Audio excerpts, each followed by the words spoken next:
Hello, hello, hello. Welcome to Inner Strength Lesson 2 this week. Last week was an introductory week. This week we are going to go get into triggers and a whole bunch of fun stuff. So to start out, let's just take a deep breath. I like how this Crowdcast app tells you, it gives you a little countdown of you're going live. Take a deep breath. Ground in, put your feet flat on the floor. Roll your shoulders back, relax your jaw, deep breath in. And anybody that knows me knows that I like to do this when I'm transitioning from one thing to another. I personally am transitioning from doing homework and work on the computer, and now we're going into this that has a little more liveliness to it, a little more energy, a little more focus. And we really want to set the intention for the space and be intentional with what we're doing for the next hour or so together. So I'm just going to check on a few things here as well and see if everybody's here. I've got two screens going right now. I've got up in the corner up here. So if you see me looking up like that, I've got a Facebook Live going on in a different group, my Inner Circle group. And then I've got my Crowdcast crew here. So, and I'm also screen sharing with my Crowdcast crew the lesson PDF. You can look at it in the link that I posted earlier today. You can take a look at it. And if not, you also should be able to see it on the screen right now. So if somebody could give me a thumbs up that they can see it, that would be great. So that I don't just carry on. Say hello, pop in, say hello. Okay, great. You can see it. And you guys can't see it because I didn't send it to you, but I will send it to you after. Okay, perfect. So like I said, let's just get grounded into the moment here. Let's kind of make some adjustments. I've got my flowers, they smell really nice. Taking a deep breath, sitting up straight, shoulders back. Okay. Good, we've got a lot to cover today. If you don't know, my name is Becky Palmer. I am the owner of Brilliance Health Coaching. I'm a health and relationship coach. I also am a pharmacist and retired military member and a graduate student in counseling psychology. So those are all the things I have kind of on the go right now. It's been really interesting transitioning from the normal world to this world that we're in right now, right? Like it's been 2 weeks now since it's basically, to me, the time that it started was when the Junos was canceled. That's when for me, that's when I knew shit was going down, right? Like it's like they're canceling the Junos. That's a big deal in Canada anyway. And it was a really big deal for Saskatoon. So basically the moment I heard they were canceling the Junos, I went and got a bunch of groceries and made sure that I was prepared emotionally, physically, mentally for kind of a lockdown. And sure enough, next couple of weeks we were all in lockdown. So it's been an adjusting to this. And I know there's a full spectrum of how people are doing. As a generalization, the introverts might be doing a little bit better. We're kind of used to and like the isolation. I know I fall in that category. I don't mind it. I like being undisturbed. I like being able to have time to work on my stuff, to do what I want to do. I just live with my dog, so I have nobody to bother me. And then I can just jump on Zoom and jump on phone calls to get my connection. But I know not everybody's like that. There are people that are extroverts. There are people that really do thrive on that social touch, let alone, connection. So I feel for you. I feel that this is a transition, and that the more resiliency we can build within ourselves, the better we'll be able to make choices moving forward, because we are going to be faced with some challenges, that's for sure. Okay, so that's kind of the whole purpose of Inner Stress to Inner Strength, is to take that stress that we feel in our bodies and in our minds and our spirit and transform it into strength and power. Strength and power go hand in hand, right? Like you have the power to do work, and that work means that you have choice in the world. You can respond to the world in a positive way, or at least in a way that you choose, that you have sovereignty over. So that's my goal with this whole program, is to, again, translate and transform that stress into power, into strength. So I'm really pumped that you're all here with me today for lesson 2. Okay, so again, this Crowdcast app is kind of new to me, so bear with me here.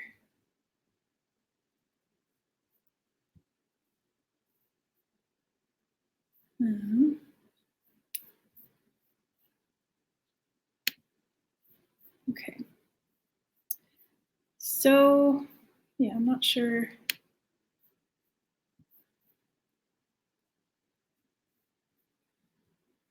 Okay, so now we're in the lesson. Everybody can see this.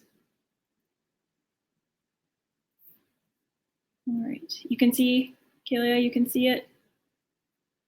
Still, did you see it change to the next page? Okay, perfect. Okay, perfect. Awesome. It's working.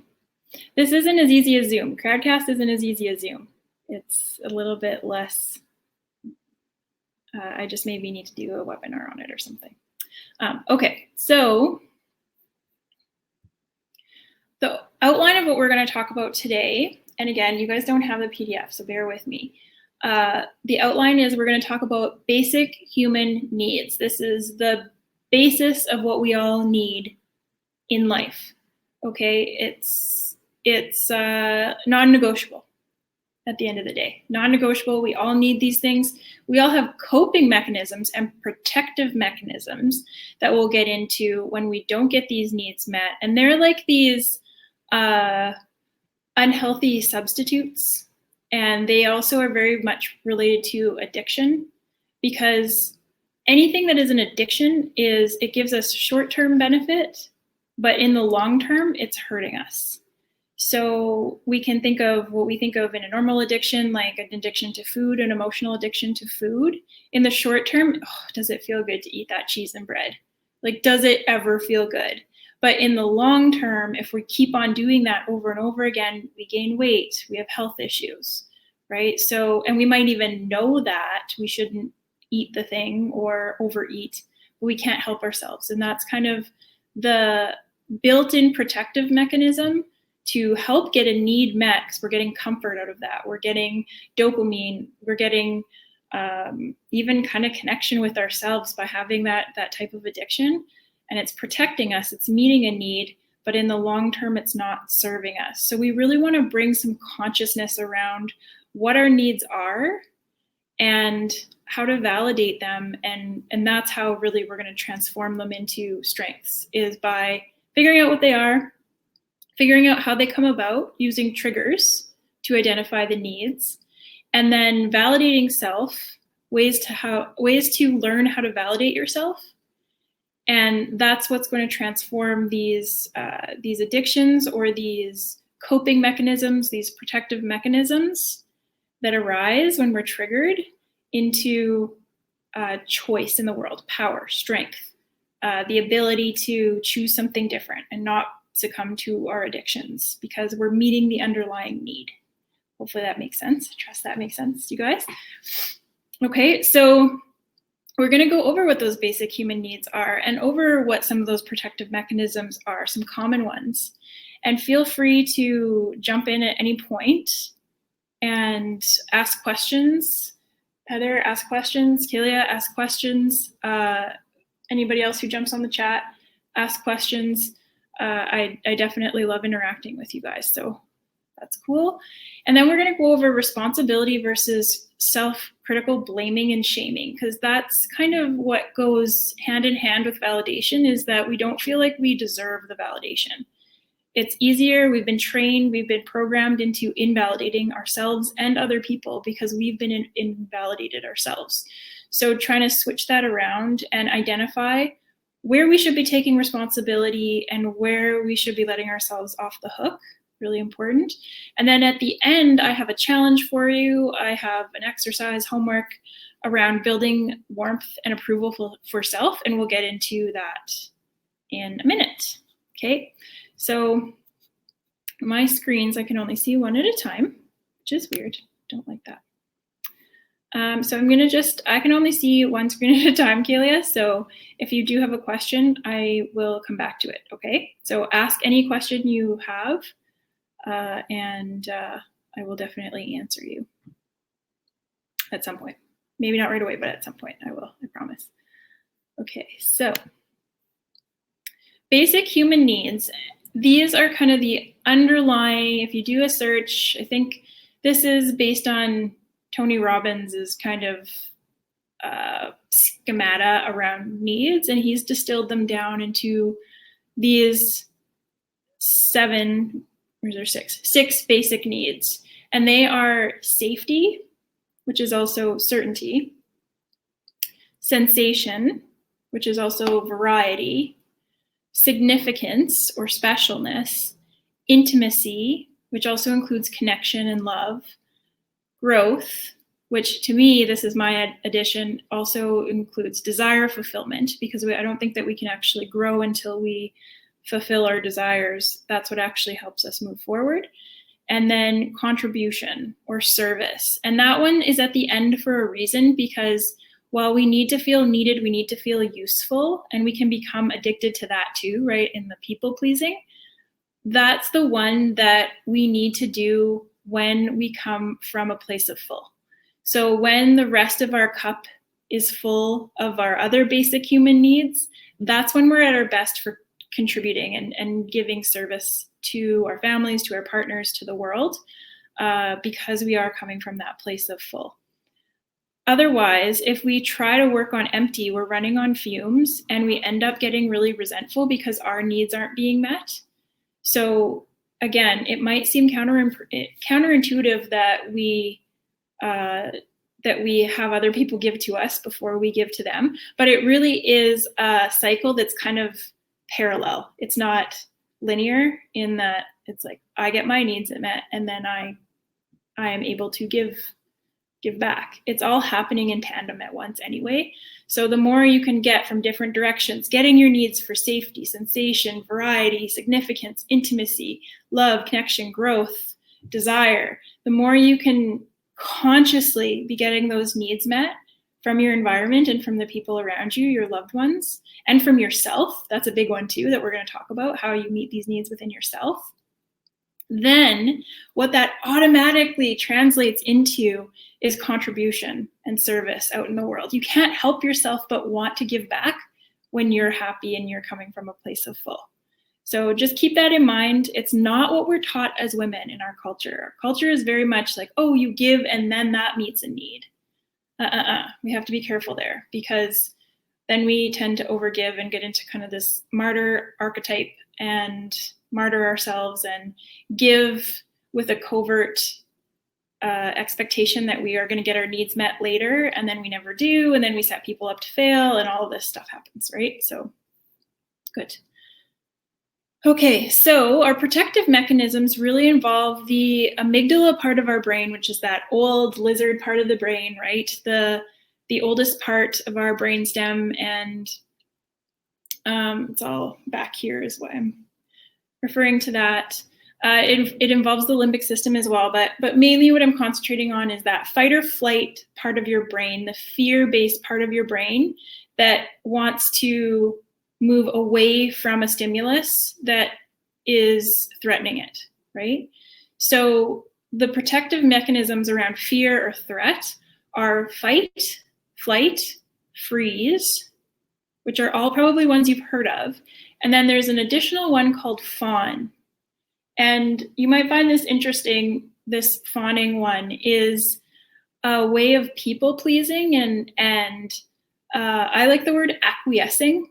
I don't know if I didn't know what it meant, so I had to look it up when I first learned it. But acquiescing just means giving in or letting things happen to you just to kind of keep the peace. It's not really what you want, but you're like, oh, I don't want to fight about this, or I don't Like, so I'm just going to shut up. I'm not going to tell the truth. It is kind of a way of lying because you're withholding the truth. But in the short term, again, that short term gain is that you avoid conflict. So fawning is a way also that we as empaths deeply tune into the other person and see what their needs are, meet their needs, so that basically that keeps us safe and they leave us alone and we eventually get our needs met, is the hope, right? They'll at the very least leave us alone if they're kind of really threatening us, or they will provide the protection or the food or the nourishment or whatever it is that we do, or the love or the attention or the connection that we want, but we're doing it at sacrificing self. And that's the big difference between just being empathic or having empathy or compassion, which is maintaining a good boundary of self, and completely acquiescing or giving in or fawning is a actual protective defense mechanism.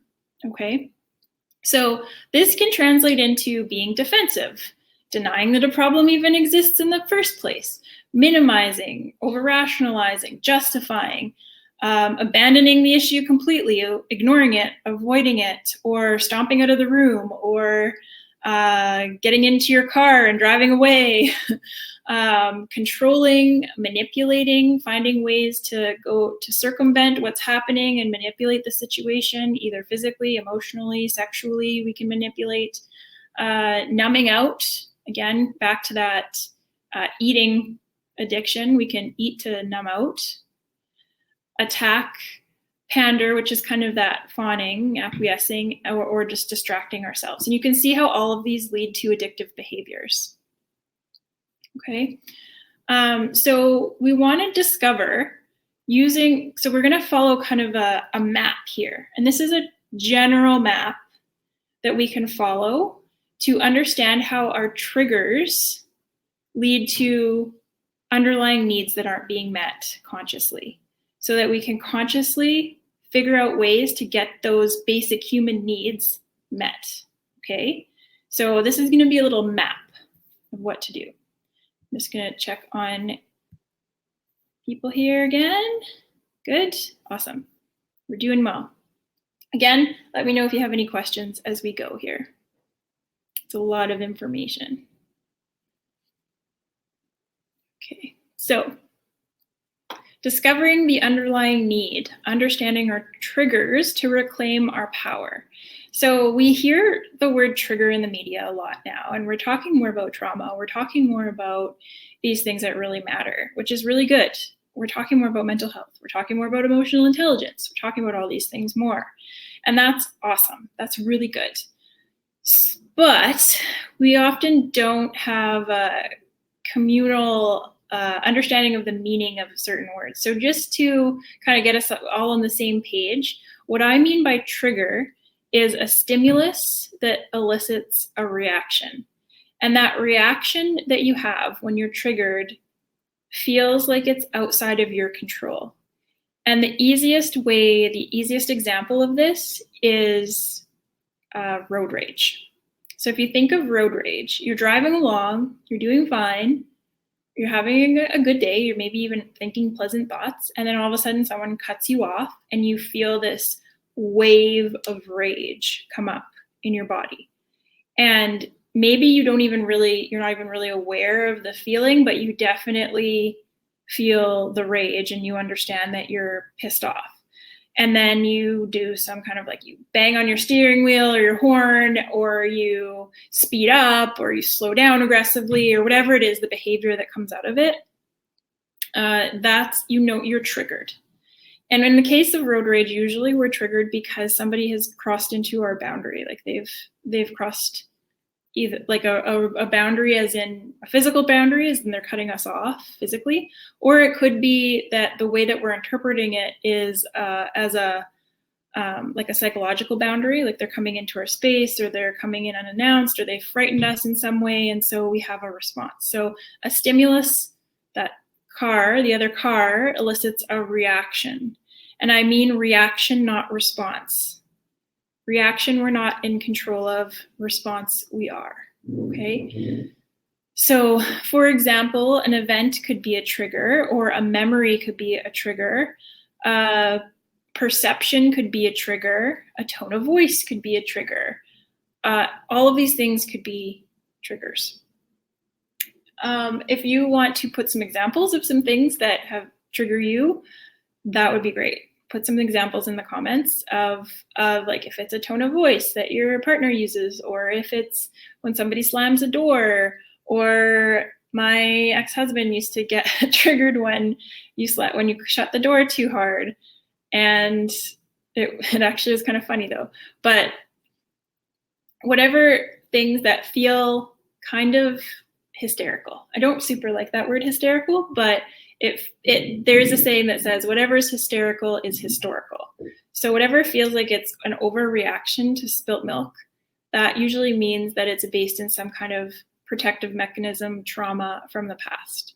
So we want to get to the bottom of what's going on there, right? You with me so far? You don't have any triggers, do you, Heather? No, none at all, right? Okay, so how do I know that I'm triggered? This involves sensations in your body. And I teach as the basic foundation of all of my coaching is all around learning the sensations as they come up in your body. Because sensations, two things. One, sensations are neutral. We're trained to think of them as not neutral, but they actually are neutral. And two, they are present moment. They bring us back into the present moment of what's actually going on. And they're communications from our bodies in real time. So they're really important to know the difference between sensation, emotion, and thought. Okay? While they're all tied together and we're holistically all one, I don't want to silo them all, like they're all connected, but I want us to have a distinction so that we can start to work with them. So our sensations they come up in our body. They have a temperature, a texture, they have movement. They can either constrict, or they can expand.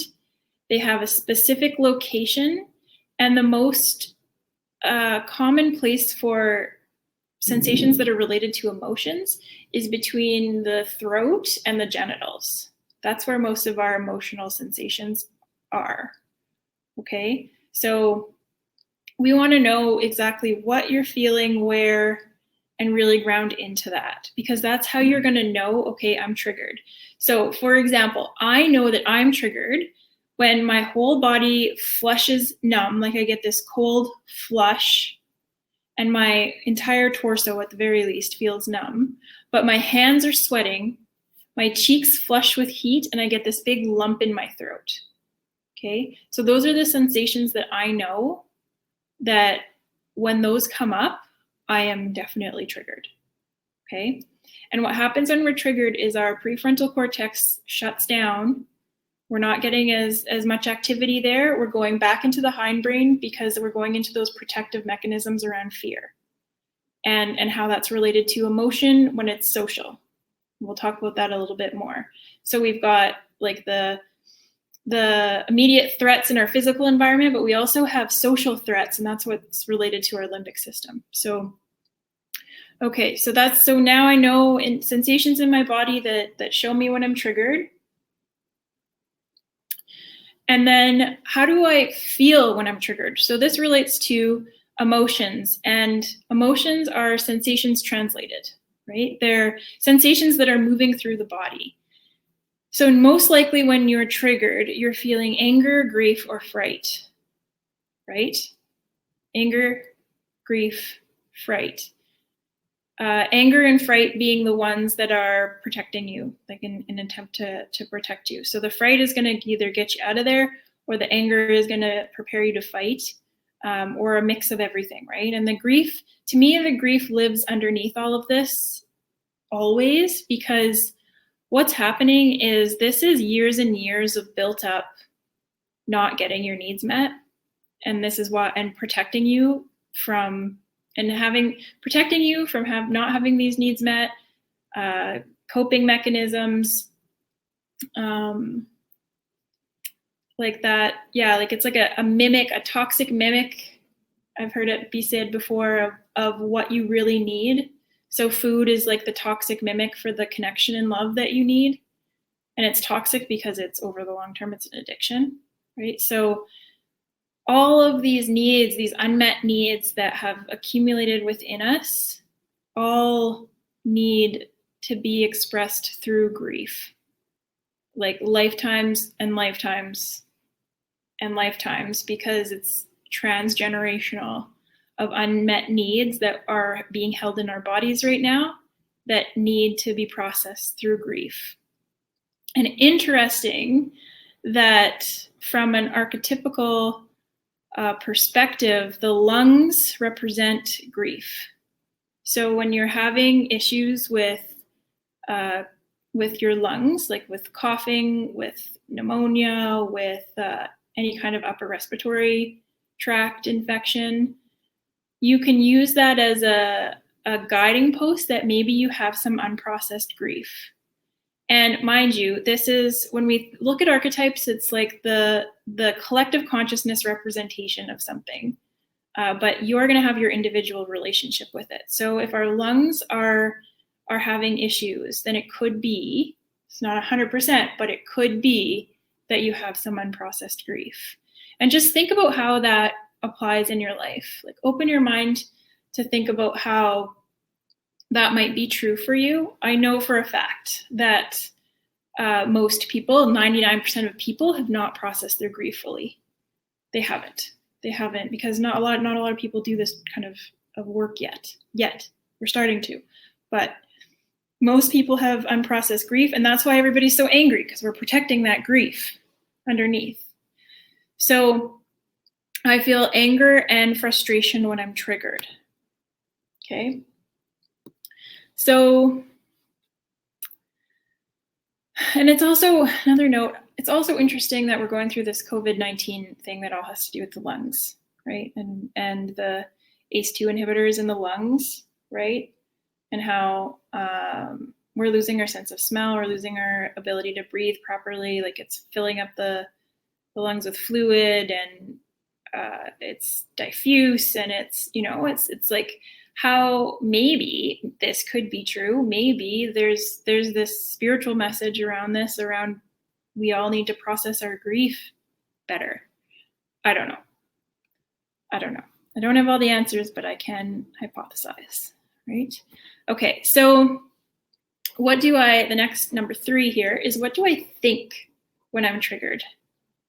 And this can be thoughts around your beliefs. They will lead to some core beliefs, but what are those surface thoughts that you have? Are they superiority, like I'm so much better than this person? Are they inferiority, like, oh my God, I'm not good enough compared to this person? Or are they fears, or are they negative self-view? What are the stories and thoughts that come up when you're triggered? There's a good example of this in Ozark.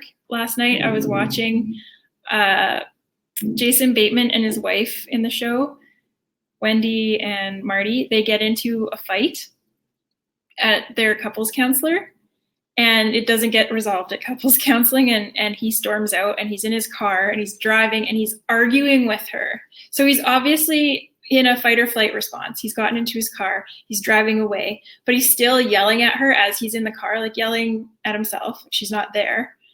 And he's having this continued argument with her that's like, you call me resentful, how dare you, and just defensive, and really feeling like he is superior in the situation, like he knows better. And it's interesting because it's all of these beliefs that are coming up, these stories that are coming up around being triggered. So think about what you do. Okay, and now we're going to go to the next page. Bear with me here. Still no questions from anybody? Jump in whenever you want to. Okay, so continuing with discovering these underlying needs and triggers. So how do I act when I'm triggered? Which of the 4 fight, flight, freeze, or fawn reactions am I more prone to? You can have all of them, right? Like you can have little mixes of all of them, but there's probably one that you identify with the most. And for me, it's freeze. So I tend to go numb and still. I also will go into fight. So I can get very, depending on how much I'm triggered. If I'm just mad triggered, if I'm just angry, like I haven't gone full into a trigger, like full into freeze yet, then I will get very defensive and very aggressive. But if I'm fully triggered, like done, like prefrontal cortex off, I go into freeze. And for me, what this means is that my mind goes blank. I can't think of what to say. I go silent. It seems like I'm giving the silent treatment, but I'm actually not. I just literally can't think of what to say. So think of what your tendencies are to do, and just monitor that in yourself. Get some data collection on those points. Okay, so at this point, if you've reached this point, let's say you're having an argument with your spouse and you reach this point where you're like, okay, I identified that I'm triggered. I know the sensations in my body that come up. I know what the emotions are. I'm feeling anger. I know that I have some thoughts coming up. I have some opinions coming up around this that are either leading me to be even more angry or maybe leading me to be very sad. And then I know that I'm going into freeze. So at this point, there's no point in continuing, especially continuing the fight with your partner, especially if the other person is triggered as well. And you can also start to recognize when they're triggered. That's usually a good thing to know about your partner too, is when they're triggered, because you can't rationalize with somebody whose prefrontal cortex is off. You just can't. They're in their inner child. They're in toddler mode. You might as well be trying to rationalize with a toddler who just wants what they want. They want the blue cup because they want it. They don't care. That's it. So if you spend time with kids, like they want what they want because they want it. There's no reason. And so they're having a temper tantrum. You're having a temper tantrum in your own way too. You have to take a minute here to just take a break and come back when you feel like you're able to really listen to their point of view. And that's really when you know you're back in your adult, is that you can listen to the other person and not just be in your mind thinking of justifications and rationalizations again and defensiveness, going right back into the trigger again. But you actually can sit and hold space for that person and be like, okay, as much as this hurts me to listen to, or I don't agree with it, I am trying to see your point of view. That's the goal, is to get there. And either eventually you'll get there and you'll just know not to take it personally when your partner is triggered, because you'll understand that it comes from a place that has really nothing to do with you. Or you'll be able to hold more sensation for staying on that edge between where your prefrontal cortex is on and off, and being able to give yourself what you need there. But we'll get into that in a second here. So after you've calmed down a bit, you can either do this with yourself, and I recommend not to process things with your partner, like not to go over childhood issues and what happened and, like things that you would talk to a therapist about. I don't necessarily recommend talking to those things with your partner. Your partner is not your therapist. And I think that it's not usually women that use men as their therapist, but sometimes if women don't have a good social structure of other women around them, then they can start to use their man as like a woman friend. And for a different, like trying to get a different type of need from them than they're really even capable of giving.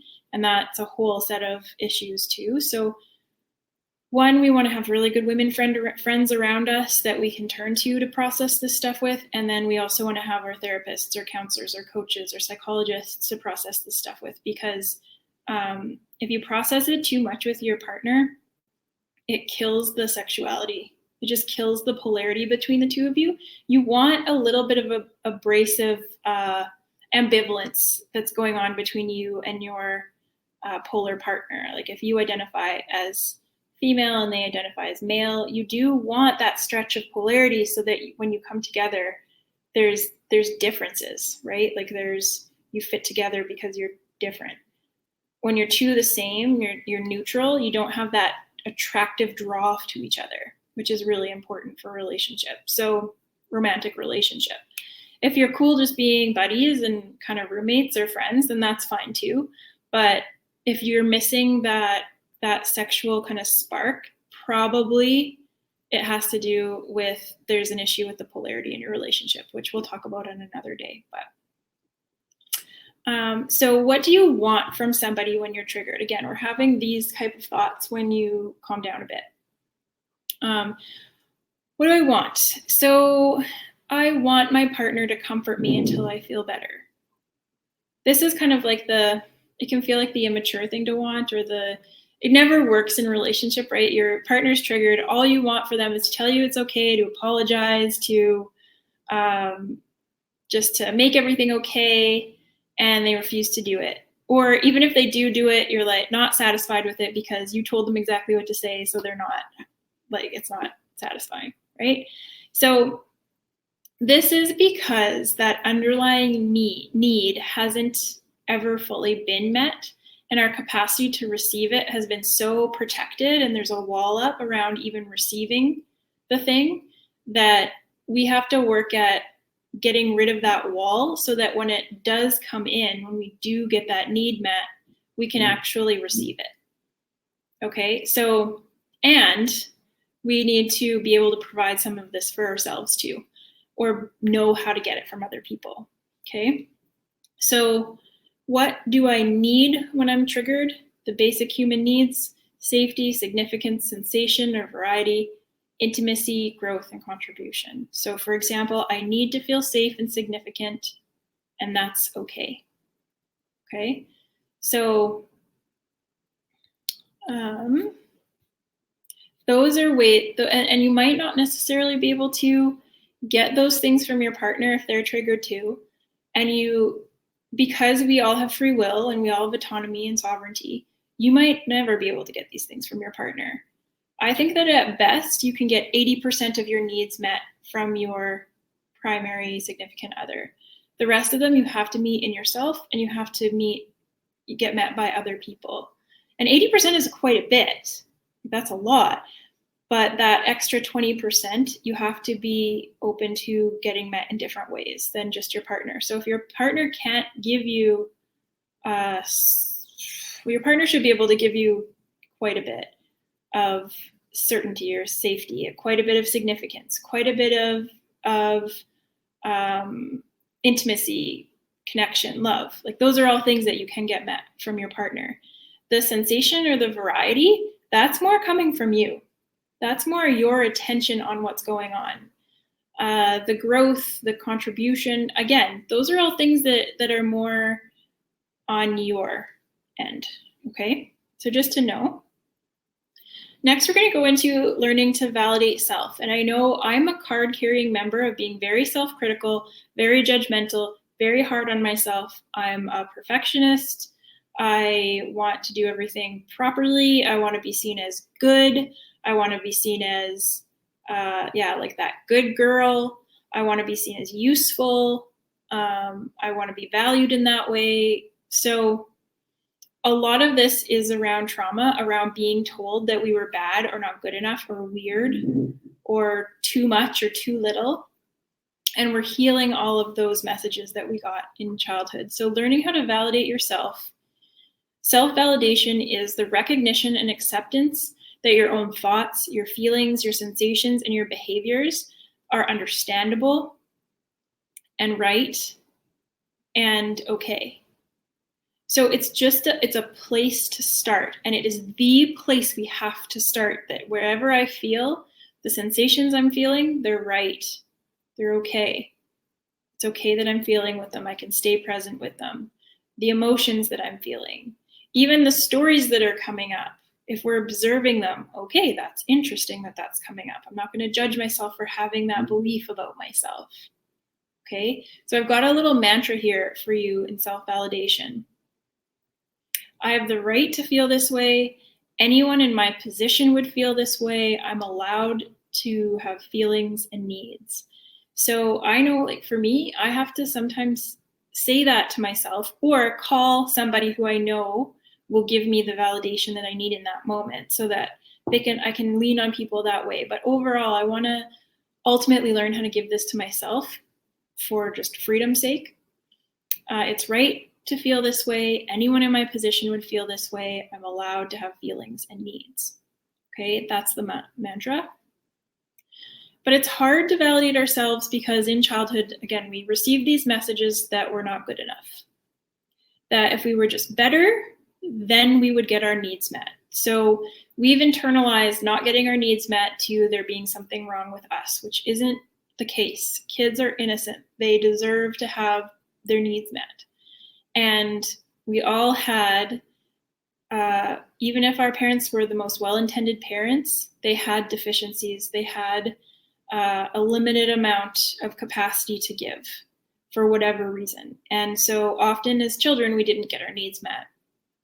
And then we develop these coping mechanisms. So as adults, we look for ways to continuously prove that this message about us not being good enough is true. And we're partially doing that in solidarity with our parents unconsciously of, I had to take this on, I had to internalize this worldview, otherwise I wouldn't survive. And unknowingly, we can bring this idea into adulthood that we have to continue this propagation of this belief that we're not good enough or we're unworthy or undeserving, right? So it is what kept us safe as children. It was a survival mechanism, either again, socially or physically, sexually, emotionally. It is what kept us safe, but we developed this programming, this unconscious programming, and it's held in our bodies and it's held in our minds subconsciously. So to change the programming, we have to look at our beliefs about self. We have to be able to give that validation. We have to question if it's true that you're unworthy. Is it true that being self-critical and judgmental is the best way to treat yourself? Is it true that maybe it is true that you're unique, that you're worthy, that you're lovable, that you're good? But many of us did not receive enough of this kind of type of validation, this type of closeness and support as kids, so we developed coping mechanisms around it. And nothing is neither good nor bad. Even trauma helped us develop these coping mechanisms, which can turn into strength, right? So for example, empaths, they're very sensitive to other people. They can really tune into the body language, to the energy of what's going on. And they may have done that as a fawning reaction, coping mechanism, fear reaction. But over time, it's helped them develop this skill. And so now as an adult, we want to translate this skill into something that's useful, like for work. Like maybe you work as in a hospital and you need to be able to tune into people to see how they're doing. Or you need to be able to communicate with people really well. And understand body language or coach people or whatever it is you need to do. You need to be able to tune into them. And this trauma has given you that ability to do it. But what we want now is not to turn it against ourselves, but to have good boundaries around these things, okay? To choose them consciously instead of just out of trauma, okay?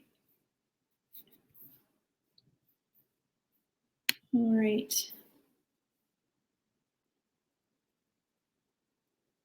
All right, okay, so moving on to, where are we at? 44 minutes. Perfect. Okay, so moving on to next page, taking responsibility. So I really want to get into self-critical blaming and shaming versus taking responsibility, because I think that these two things are often confused. And it makes sense why. However, there is a difference. And so I know we hear a lot about taking responsibility and you're only in control of yourself. And I agree with all of that. But I've had to also kind of make it my mantra or my thing that I keep reminding myself that I need to not take too much responsibility in relationships. I need to meet people at 50% and not overextend and take responsibility for things they should be taking responsibility for, because that's not a partnership or a friendship or an adult relationship. That's a mother-child relationship. So especially in romantic relationships, I can't do this. Another thing that kills the polarity, turning your relationship into a mother-son relationship. Fucking kills the sex, right? So, and we can understand why. So we want to be able to maintain that 50-50 while taking 100% of responsibility for ourselves, but not for them, okay?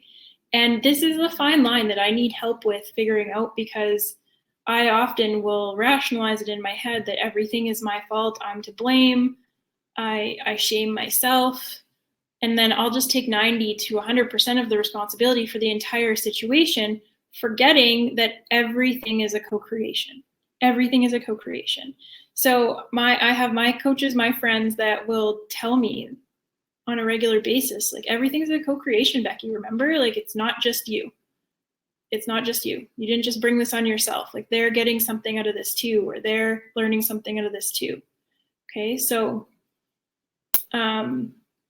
much of what goes on in our minds and our bodies is not of our design, and therefore not our fault. So all these programs from the past, our childhood experiences, who our parents are, their traumas, how we learn to interpret our worldview, none of that is our fault. We didn't choose that, okay? We're being told that you were bad, that you were abnormal, that you were unworthy, all of that, not your fault, okay? And when you are told those things by somebody who's supposed to be keeping you safe and who's supposed to be providing you your needs, like a caregiver, it does send a message to your body that you're under threat, and it does create fear, and then it does lead to these coping mechanisms, right?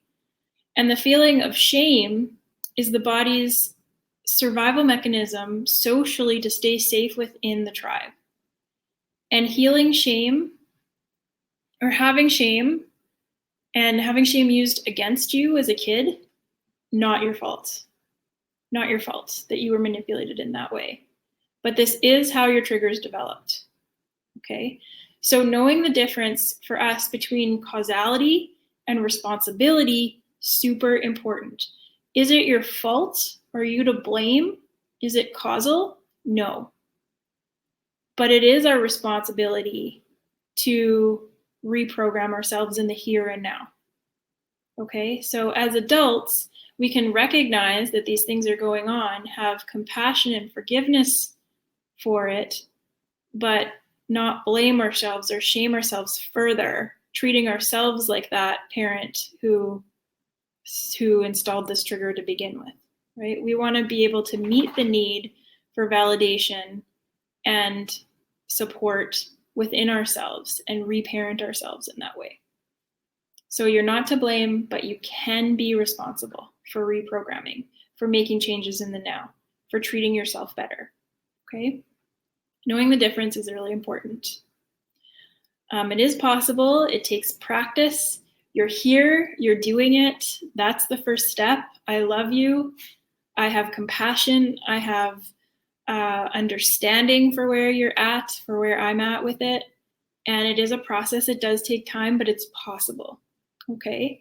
It's possible to translate these, to transmute these triggers into strength. Okay? So for your homework today, what I want you to do is an exercise in building warmth and approval for self. So what you're going to do is you're going to write a letter to your inner child.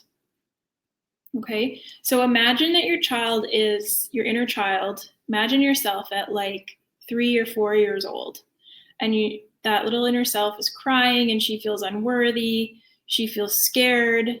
She just got into trouble. She all she wanted was a little bit of attention, and she got shushed and sent away, and she's really feeling sad about it. So I want you to write her a letter, and I want you to be as non-judgmental, compassionate, give her all the warmth. Even if you don't write this stuff down, just visualize it in your head. Go through kind of a visualization of it, of how would you comfort her? How would you send warmth in her direction? Would you imagine yourself cuddling her and rocking her? Imagine yourself playing with her, getting down on her level and playing with her. Imagine giving her toys, or taking her to the zoo, or running outside barefoot in the sunshine and laughing. Like, what would you do together to help her meet the need that wasn't met there? Giving her attention, giving her the safety, the certainty, this unique specialness, the all of the basic needs. Okay, give her this as an offering. All right, and email it to me. If you do write it down, you're free to email it to me, and I'll read it and love it and give you a little reply. And that will start you on your journey of how you heal trauma. It's basically the way that we heal trauma is to follow these steps. Okay, so books and resources, there's a whole bunch of books that I highly recommend. These are a little block list of my favorites. For tracking progress, if you're going to be with me in these courses for the next, this is number 2, and there's definitely going to be 8 in this series, week by week. So you're welcome to continue to join me. And I want to track your progress as you go. So for your body, your relationships, your work, track how you're doing. And that will show you how things change over time.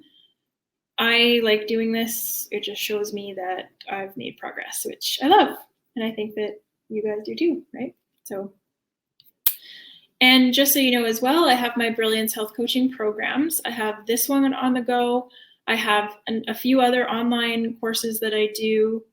I'm thinking of making this one in subscription-based, but we'll see. I have one-to-one coaching. I have couples coaching. I teach orgasmic meditation, I do hypnotherapy, and I can do all of that online in these weird social isolation times. So everything is available online, and there's lots on my website to explore as well. So check out my website at www.palmer-coaching.com. And if you liked today, definitely share this with your friends. Share with everyone you know. I want to be able to pass this knowledge on as best I can with as many people, and I prefer that we be able to chat a little bit and have some interaction rather than me just recording videos and not talking to anybody. That doesn't work for me. I need to have real people in the room. So the more people we can get out, the better. And any last words from anybody in either groups? Oh, yeah, that's great. I love that it's making you uncomfortable. I always say that discomfort is the place where growth happens. The yellow zone, like these daffodils that are so pretty here, they are, I always say, here, hold on. Oh, now I see how to do it. Okay, I was not doing it right. I always say that there's the green zone, the yellow zone, and the red zone. And the green zone, no work is happening. You're a vegetable, and it's fun to be in that. And right now, I think we do need rest. We do need to get into that parasympathetic nervous system time of resting, relaxing, watching Netflix. But no growth is happening. There's nothing changing. Yellow is the discomfort, is the uncomfortable zone where the change happens, because we're transmuting that discomfort, that pain, into something new, into growth, right? Any new skill that you're learning is going to be uncomfortable. It sucks to suck at stuff at the beginning, but also it's just cumbersome to learn a new skill, right? So I want you in that yellow zone. And red, at the other end of the spectrum, is trauma. Like that's where your prefrontal cortex is off. So we don't want you to push you that far. However, you need to go that far sometimes to even know where your triggers are. So it's not that red is bad. It's just that for the growth to happen in the learning and the understanding, you have to be back in that yellow zone. So that's where I said, like, that line that you draw on the sand when you're fighting with a partner of like, okay, I need to take time out here. That's because you've gone into red and you're not in that uncomfortable, but can still think things through and listen and be present. If you're not able to be present at all, you're in red. Okay, so awesome. Thank you so much for spending time with me today. I really enjoyed this. It was really fun. And I look forward to next week, which is all going to be about emotions and being emotionally intelligent. So I hope you join me for that. And otherwise, I will see you next time.